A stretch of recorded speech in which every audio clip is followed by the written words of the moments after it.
Doctor Namita गुलशेष अपने नैरोटेक आयुर्वेद के YouTube channel में आपका हार्दिक स्वागत करती हूँ। आज मैं आपके लिए डायबिटीज़ यानी कि मधुमेह इस पर आयुर्वेदिक दृष्टिकोण से कोरिलेशन करके चर्चा लेके आई हूँ इस टॉपिक पर। और मैं आपको मधुमेह जो कि आयुर्वेद ने एक इंडिपेंडेंट डिजीज़ ना मानकर एक प्रमेह नाम का डिजीज़ है उसका सब डिवीज़न माना है, तो मैं उसके बारे में आपको बताऊंगी। उसका कारण, संप्राप्ति, लक्षण, पूर्व रूप, ट्रीटमेंट या घरेलू नुस्खे और उससे रिलेटेड डाइट, उससे रिलेटेड शास्त्रीय योग और उससे रिलेटेड एक्सरसाइजेस। तो लेट्स स्टार्ट। तो दोस्तों मेरा ये वीडियो लास्ट तक देखना बिल्कुल मत भूलिएगा। अच्छा लगे तो लाइक, सब्सक्राइब और शेयर ज़रूर करिएगा और कमेंट बॉक्स में कमेंट लिख के ज़रूर बताइएगा कि आपको वीडियो कैसा लगा। और अगर आपकी इस टॉपिक से रिलेटेड कोई भी क्वेरी हो तो पूछने में देर मत करिएगा, मैं आपकी हर क्वेरी का जवाब दूंगी। तो दोस्तों शुरू करते हैं। तो हमारे जो आचार्य थे, जो आज डायबिटीज़ के नाम से फेमस है जो डिज़ीज़, इस पर शोध कर चुके हैं, लगभग 5000 साल पहले ही इस बीमारी के बारे में बता चुके हैं, इसके कारण, लक्षण, पूर्व रूप, सब कुछ। तो आयुर्वेद कितना ज़्यादा चमत्कारी वेद है, जिसने जो बीमारी आज होने वाली थी उसके बारे में बहुत साल पहले ही बता दिया था। तो हम स्टार्ट करते हैं इसके कारण से। आचार्य चरक ने इसका जो कारण बताया है वो बहुत ही एक सुंदर श्लोक के फॉर्म में बताया है। वो कहते हैं, आस्य सुखम स्वप्न सुखम दधीनी ग्राम्योदक अनूपरसा पयांसी नवान्नपानम गुड़ वैकृतंच प्रमेय हेतु कफ क्रंच सर्वम। अर्थात जो लोग आस्य सुख यानी कि आसन सुख में लीन रहते हैं, आसन सुख मतलब गद्देदार कुर्सी या गद्देदार सोफे पर बैठे रहते हैं दिन भर और थोड़ा सा भी फिजिकल वर्क नहीं करते, बैठ के या तो उन्हें पढ़ना रहता है या टीवी देखना रहता है, खाना रहता है, तो ऐसे लोग इस बीमारी की गिरफ्त में जल्दी आते हैं। दूसरा है स्वप्न सुख। स्वप्न मीन्स नींद, निद्रा लेना। नॉर्मल लोग जो नींद का जो टाइम रहता है वो रात्रि निद्रा जो नॉर्मल निद्रा होती है, बट उसके अलावा भी जो लोग दिन में सोते हैं, जब बोल दो जब भी सो जाएंगे, तो ऐसे लोगों को भी ये बीमारी जल्दी घेरती है।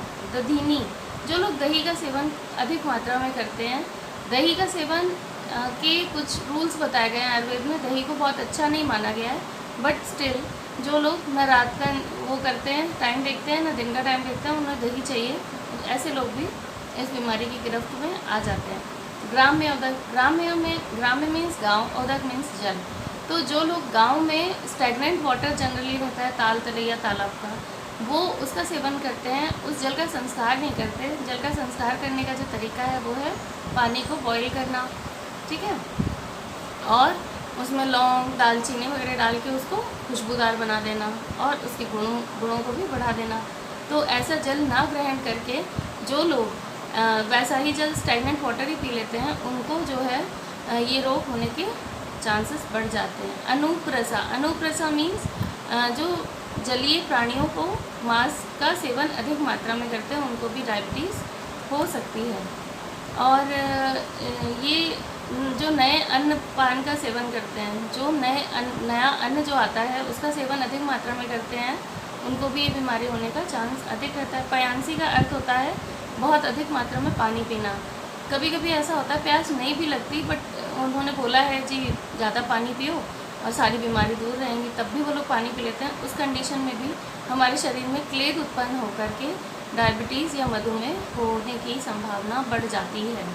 गुड़ वैकृतन, जो गुड़ की विकृति यानी कि गुड़ के बने हुए मिठाइयाँ और गुड़ की चीज़ें ज़्यादा सेवन करते हैं, मीठा ज़्यादा खाते हैं, उनको भी ये बीमारी हो जाती है।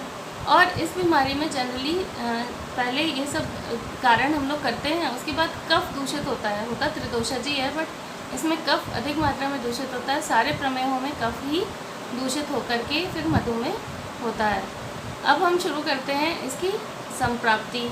इसकी संप्राप्ति अगर हम देखें तो इसमें क्या होता है कि अहित आहार विहार यानी कि कफवर्धक आहार विहार का सेवन, जो अभी हमने कारण जितने बताएं, वो अगर हम लगातार करते रहें कुछ दिनों तक, तो होता क्या है कि जो हमारा त्रिदोष है वो आम अवस्था में पहुंच के और वो विकृत हो जाते हैं। विकृत होने के बाद ये मेनली मूत्र व स्रोतस में जाके उनको वहाँ अवरोध पैदा करते हैं, अवरोध पैदा करके और फिर उस मूत्र व जो स्रोत है उसको दूषित कर देते हैं, जिससे हमें बार बार जो मूत्र की बार बार गति होती है। ठीक है, अब हम बात करते हैं पूर्व रूप की।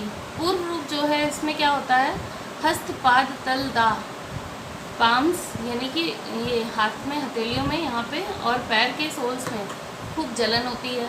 ठीक है, जो पेशेंट होता है उसको पूरे शरीर में चिपचिपापन लगता है, शरीर के से पसीना अधिक आता है, दुर्गंधी युक्त आता है, उसको भूख बिल्कुल नहीं लगती है, आलस आता रहता है, नींद आती रहती है, काम करने की इच्छा नहीं होती, प्यास बहुत अधिक लगती है और मूत्र बार बार आना, तो ये इसका लक्षण है ही। अब हम बात करते हैं इसके मूत्र की। इसका जो मूत्र आता है वो श्वेत वर्ण का आता है और मधुर रस युक्त होता है। भारीपन शरीर में बहुत हैवीनेस उसको लगती है और इससे उसे अगर वो खड़ा रहता है, चलता है तो वो खड़ा रहना पसंद करता है, खड़ा रहता है तो वो बैठना पसंद करता है, बैठा रहता है तो लेट जाता है, लेटता है तो वो उसको नींद आ जाती है। तो इस तरीके से जो मधुमेह का रोगी है उसको कम से कम प्रतिक्रिया, कम से कम क्रिया करने का मन करता है, उसको आराम ज़्यादा से ज़्यादा करने का मन करता है। अब हम इसके सामान्य लक्षण अगर देखें तो सामान्य लक्षण में तत्राविल प्रभूत मूत्रता लक्षणा सर्व एव प्रमेहा, अर्थात सारे प्रमेहियों में ये एक लक्षण मानते हैं कि एक तो गंदला मूत्र आता है, दूसरा प्रभूत यानी कि अधिक मात्रा में मूत्र आता है। अब हम इसके प्रकार अगर हम देखें, जैसा कि मैंने शुरू में बताया था, मधुमेह एक प्रमेह का प्रकार है, इंडिपेंडेंट डिजीज़ नहीं है। तो इसमें प्रमेह के 3 डिवीज़न किए हैं, कफज प्रमेह, पित्तज प्रमेह और वातज प्रमेह। जो कफज प्रमेह होता है वो 10 प्रकार के होते हैं। अभी मैं इतना डिटेल यहाँ पे नहीं बताने जा रही हूँ, अभी मैं शॉर्ट में ही समझाने जा रही हूँ, तो शॉर्ट में ही समझिए। तो कफज प्रमेह जो होता है ये इजीली क्योरेबल होता है, यानी कि साध्य रोग है। और पित्तज प्रमेह थोड़ा सा याप्य है। साध्य मीन्स ट्रीटेबल, याप्य मीन्स जब तक आप दवा खा रहे हो तब तक कंट्रोल है, फिर आपने दवा छोड़ दी तो वो भी उसके सिम्टम्स फिर से आने लग गए। और तीसरा है वातज जो प्रमेह है वो असाध्य कैटेगरी में रखा गया, और मधुमेह वातज प्रमेह का ही ये डिजीज़ है, पार्ट है, टाइप है। ठीक है, तो अब हम बात करेंगे इसके उपद्रव की। तो इसमें जो उपद्रव होता है कफज वालों को जो होता है भारीपन लगेगा शरीर में चिपचिपापन लगेगा, मुंह मधुर रहेगा, यूरिन भी मधुर रहेगी, यूरिन श्वेत रंग की रहेगी और उसमें चींटियाँ और मकोड़े जल्दी लगेंगे और उनको अरुचि होगी खाना खाने में और आलस खूब आएगा, खूब नींद आएगी। ठीक है, ये तो कफज प्रमेह के लक्षण हैं। और कफज प्रमेह जैसे कि इजीली ट्रीटेड हो सकता है, तो ये ऐसा क्यों है कि कफ जो है, कफ और जो दोष है दूष है दोनों एक ही समान होने के कारण उसमें अपोजिट चिकित्सा आराम से की जा सकती है, इसलिए वो इजीली ट्रीटेबल है। अब आ जाए पित्तज। पित्तज में अम्ल डकार आती है, पेट में जलन सी रहती है और आँखें पीली सी दिखती हैं, यूरिन भी येलोइश कलर का पास करता है और ज्वर बुखार रहता है उसे, शरीर थका थका रहता है। तो ये तो हो गए आपके पित्तज प्रमेह के लक्षण उपद्रव। अब बात करते हैं वातज प्रमेह के उपद्रव। वातज प्रमेह में जनरली जो पेशेंट है उसको वस्तिशूल, सिरशूल और आविल मूत्रता है ही, और बार बार वो मूत्र त्याग करता है और उसे बेचैनी रहती है, नींद कम आती है और प्यास अधिक लगती है। तो अब हम बात करते हैं इसकी एक और जो बड़ा उपद्रव है उसमें प्रमेह पीड़िका यानी कि कार्बनकल्स, जो कि कई बार क्या होते हैं लेट स्टेजेस में वो फूटते हैं तो उससे पस या पानी का डिस्चार्ज आता है। तो इस कंडीशन में हम उस पेशेंट को नवायस लो या धानवंतर घृत दे के उसको ये कार्बनकल्स से जो है मुक्ति दिला सकते हैं। अब हम बात करते हैं चिकित्सा की। चिकित्सा में अगर हम आचार्य सुश्रुत की बात माने तो उन्होंने सहज और अनियमित अपत्य निमित्त जो आहार विहार है उससे होने वाले 2 तरीके के मधुमेह माने हैं, प्रमेह माने हैं। जो सहज होता है वो बाय बर्थ होता है और ये इसको हम कोरिलेट कर सकते हैं फर्स्ट टाइप 1 डायबिटीज़ से, और जो दूसरा है यानी कि अपत्य निमित्तज, वो उसको हम टाइप 2 डायबिटीज़ से कोरिलेट कर सकते हैं। तो आइए हम देखते हैं कुछ घरेलू नुस्खे जिससे आपकी शुगर कंट्रोल में रहेगी। नुस्खा नंबर 1 है कि आप हल्दी और मधु लीजिए, लगभग 1 चम्मच, आधी चम्मच हल्दी हो, आधी चम्मच शहद हो, उसको मिक्स कर लीजिए और 10 ml आंवला स्वरस से खाली पेट सुबह और रात के खाने के आधा घंटा पहले आप इसको लीजिए। इससे आपकी शुगर बिल्कुल कंट्रोल में आ जाएगी। नुस्खा नंबर 2 है त्रिफला, देवदारू, इंद्रायण और नागरमोथा। इसको मिक्स करके इक्वल बराबर अमाउंट में लेके 1 चम्मच 4 कप पानी में बॉईल करिए। 1 कप रह जाए तो उसको छान कर पीजिए, इससे भी शुगर में काफ़ी लाभ मिलेगा। शाल, कबीला, पारुल, हल्दी और शहद, इनको इक्वल अमाउंट में लेकर इनका कल्क बना लीजिए। कल्क यानी कि पेस्ट बना के फिर आपको क्या करना है, इसको आंवला के स्वरस से 1 चम्मच डेली खाली पेट लेना है सुबह और रात के खाने के आधा घंटा पहले। इससे भी शुगर कंट्रोल में है। नुस्खा नंबर 4, कुटज, कैथ, रोहितक, बहेड़ा और सप्तपर्ण के फूलों का कल्क, इसको बराबर मात्रा में पीस कर 1 चम्मच आंवला के रस से सुबह खाली पेट और रात को खाने के आधा घंटा पहले लेने से भी शुगर कंट्रोल में होती है। नीम, अमलतास, सप्तपर्ण, सोमवृक्ष, कुटज और मूरवा और सप्तपर्ण का पंचांग, इनको पीस कर कल्क बनाकर इसका भी सेवन आप आंवले के स्वरस से सुबह शाम करोगे खाली पेट, तो भी शुगर कंट्रोल में रहेगी। आयुर्वेद में आचार्य चरक ने एक पॉइंट दिया है, जो विजयसार की लकड़ी है। विजयसार की लकड़ी आजकल मार्केट में ग्लास के फॉर्म में अवेलेबल है। तो अगर आप इसमें रात में पानी भर के और सुबह पीते हैं तो इससे भी शुगर कंट्रोल में रहती है। और ऐसा कहा गया है कि विजयसार की लकड़ी का बना हुआ टब अगर हो और उसमें अगर टब बाथ ली जाए तो भी शुगर कंट्रोल में रहता है। अब हम बात करते हैं कुछ शास्त्रीय योग की जो शुगर में अच्छा काम करते हैं। वसंत कुसुमाकर रस हुआ, मधुमेह कुसुमाकर रस हुआ, ये सारे शुगर में बहुत अच्छा काम करते हैं। शिलाजतवादी लौक, ये भी शुगर में बहुत अच्छा काम करता है। शिलाजीत के जितने योग हैं शुगर में बहुत अच्छा काम करते हैं। एक चंद्र प्रभावटी, अगर वो अपनी फार्मेसी की बनी है तो वो भी बहुत अच्छा काम करती है। चंद्र प्रभावटी जो डायबिटीज़ से रिलेटेड जितनी भी थकान, दर्द और बैकेट, ये सब चीज़ें होती हैं, वो उसको बहुत अच्छे से टैकल करती है। और जो बहुमूत्रता वाली शिकायत है वो भी शिलाजीत के सेवन से सही होती है। बल्कि जो शिलाजीत होना चाहिए वो एकदम प्योर होना चाहिए, तब ये काम करेगा। अब बात करते हैं कि शोधन की। पंचकर्मा बहुत ज़रूरी, जो सहज मधुमेह होता है, सहज मधुमेह जो बाय बर्थ होता है, इन्नेट होता है, तो वो जो है उसको हम पंचकर्म शोधन करते हैं। और मधुमेह के रोगी को हमेशा तीक्ष्ण शोधन दिया जाता है, जिससे कि उसके शरीर के दोष शरीर से बाहर निकलें। और इसमें हम लोग जो शोधन देते हैं उसमें तुबरक तेल का इस्तेमाल करते हैं। शिवा गुटिका भी अच्छा काम करती है इसमें। और अब हम आ जाते हैं डाइट पर। तो गेहूं की डाइट वैसे मधुमेह के रोगी के लिए वर्ज्य है। गेहूं, चावल, आलू, ज़मीन के नीचे की चीज़ें उनको नहीं सेवन करनी चाहिए। कभी कभार की बात अलग है, बट नॉट डेली रूटीन का पार्ट उनका नहीं होना चाहिए। और उनको जो खाने में खाना चाहिए वो है आपका जौ का आटा, बाजरे का आटा, प्रोटीन रिच डाइट ज़्यादा खानी चाहिए, स्प्राउट्स वगैरह ज़्यादा खाना चाहिए, सलाद ज़्यादा खाना चाहिए। और last but not the least उनकी जो एक्सरसाइज है, क्योंकि ये एक आलसी वाली जो जीवन शैली है उसकी वजह से होता है और ये एक तरीके का मेटाबॉलिक डिसऑर्डर है।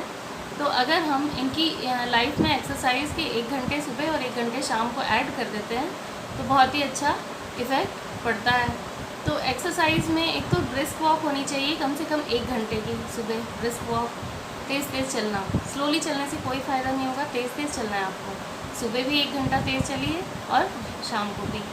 दूसरा कुछ एक एक्सरसाइज है जो पैंक्रियाज की एक्टिविटी को बूस्ट अप कर सकती हैं, जिसमें मंडूक आसन है, जिसमें शशक आसन है, जिसमें योग मुद्रा है, शलभ आसन भी काम करेगा, और आपका गोमुख आसन है, अर्धमत्स्येंद्र आसन है। सारे पैंक्रियाज की एक्टिविटी को बूस्ट अप करेंगे तो आपको दवा खाने की अब ज़रूरत ही नहीं होगी। डायबिटीज़ दोस्तों कोई ऐसी बीमारी नहीं है डरने वाली। आप अपनी लाइफस्टाइल को चेंज करिए, बाहर का फास्ट फूड बंद करिए, घर का बना हुआ सिंपल खाना खाइए और जो बाहर के जो केमिकल्स पड़ रहे हैं खाने से उससे अपने शरीर को बचाइए, जिससे कि आपका लाइफस्टाइल भी चेंज हो, आपका मेटाबॉलिज्म भी बूस्टअप हो। तो दोस्तों आपको मेरा ये वीडियो कैसा लगा मुझे ज़रूर बताइएगा, और जो मैंने नई नई चीज़ें बताई वो भी बताइएगा। और मैं last but not the least, अगर आप ये नुस्खे कर पाने में असक्षम हो तो हमने अपनी फार्मेसी में ये चूरन भी बनाया है।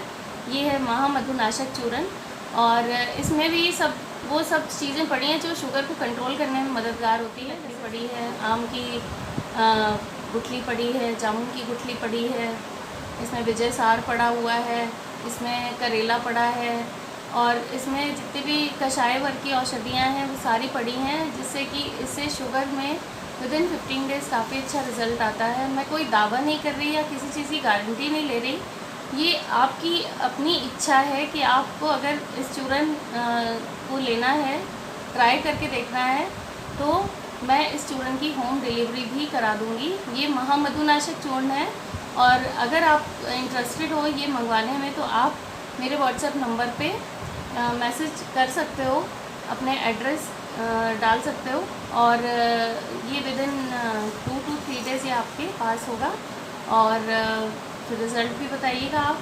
और ये मात्र 1500 रुपये का है, और ये आपको पूरा 1 महीना एक पेशेंट के लिए सफिशिएंट होगा।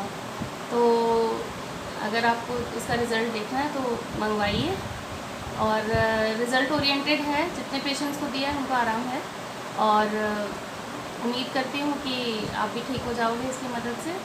तो दोस्तों मेरा ये वीडियो आपको कैसा लगा मुझे कमेंट बॉक्स में कमेंट करके ज़रूर बताइएगा, और आपने अपना इतना कीमती समय मेरे वीडियो को देखने में दिया, इसके लिए आपका बहुत बहुत धन्यवाद। आभारी हूँ आपकी। आगे भी मैं ऐसे वीडियो देती रहूँगी किसी न किसी बीमारी से रिलेटेड, जो आजकल की बड़ी सामान्य सी समस्याएं हैं उनसे रिलेटेड, और घरेलू नुस्खों के साथ मैं आपको ये समस्याओं का समाधान देती रहूँगी। आपका अमूल्य समय लेने के लिए धन्यवाद। नेक्स्ट वीडियो का इंतज़ार करिए, तब तक के लिए नमस्कार।